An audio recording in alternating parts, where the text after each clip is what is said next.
Renault complète son offre SUV avec le Symbiose. Le nouveau venu reprend beaucoup du Captur, un peu du Scénic, pour répondre aux besoins des familles qui ne sont pas prêtes à passer à l'électrique. Ce crossover de 4,40 m de long s'inscrit dans le segment des SUV compacts, où l'on trouve des concurrents comme le Peugeot 3008 ou le Nissan Qashqai. Au sein de la gamme Renault, il se positionne entre le Captur et l'Austral. Et grâce à ses motorisations exclusivement hybrides, il s'adresse aux clients qui ne sont pas prêts à passer au 100% électrique et à signer pour une Mégane ou un Scénic.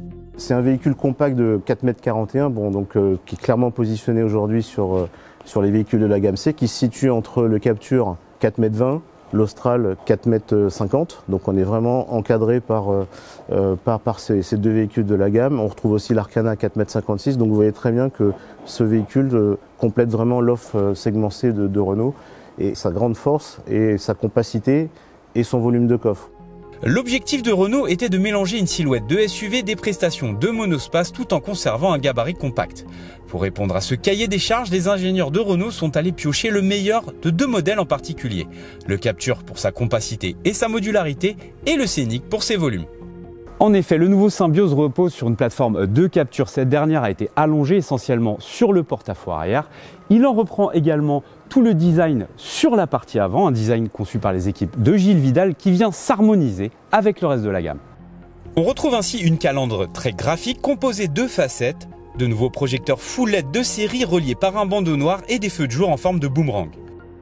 La partie arrière s'inspire quant à elle du Scénic, à l'image des arêtes un peu plus saillantes, du haillon vertical et des optiques quasiment identiques. L'ensemble repose sur des jantes allant de 18 à 19 pouces comme c'est le cas ici et s'agrémente d'une palette de 7 coloris dont l'inédit bleu mercure qui sera proposé au lancement.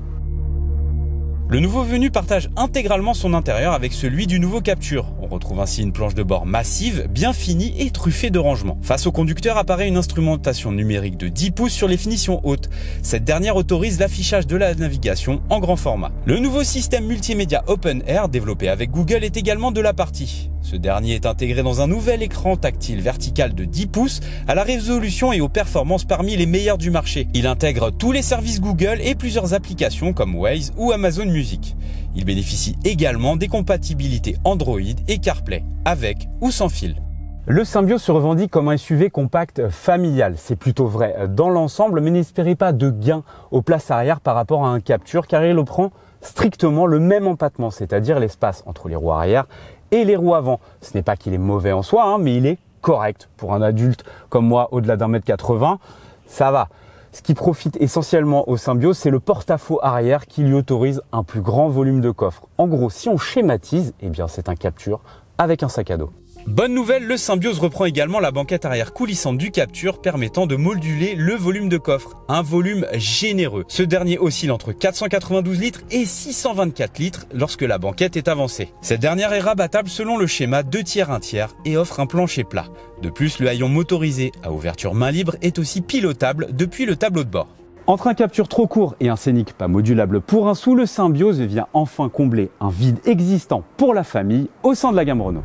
Du Scénic, le Symbiose reprend le toit panoramique en verre appelé Solar Bay. Il s'agit d'un toit en verre opacifiant. Le conducteur et les passagers peuvent choisir entre 4 positions du toit, de transparent à entièrement opaque, ce qui permet ainsi de se passer de rideaux. C'est spectaculaire. Renault annonce que ce système a été conçu pour lutter contre les chaleurs. Bon, on attendra quand même de le tester pour l'affirmer, mais il faut bien reconnaître que ça en jette. Sans grande surprise non plus, la palette de motorisation du Renault Symbiose est calquée sur celle du Captur. Au lancement, une seule motorisation hybride de 145 chevaux. Neutro malus, elle sera disponible dès la commande. On propose une voiture qui rentre au début du segment C. Vous avez bien vu que dans le line-up de Renault, on a aujourd'hui une première voiture qui est relativement courte, qui est la Mégane E-Tech, qui est pure électrique au début de ce segment C en termes de taille. Et vous aurez ensuite la Symbiose, qui est juste un petit peu plus grande, qui sera, elle, par contre, avec une motorisation hybride, donc qui sera un peu moins radicale dans la motorisation, une motorisation un peu plus classique. Renault annonce d'ailleurs un poids contenu de 1500 kg pour cette version. Renault ne souhaite pas encore communiquer dessus, mais on imagine que cette offre sera rapidement complétée par un nouveau 3 cylindres essence suralimenté d'environ 130 chevaux et par une version très prisée, bicarburation essence GPL d'environ 100 chevaux.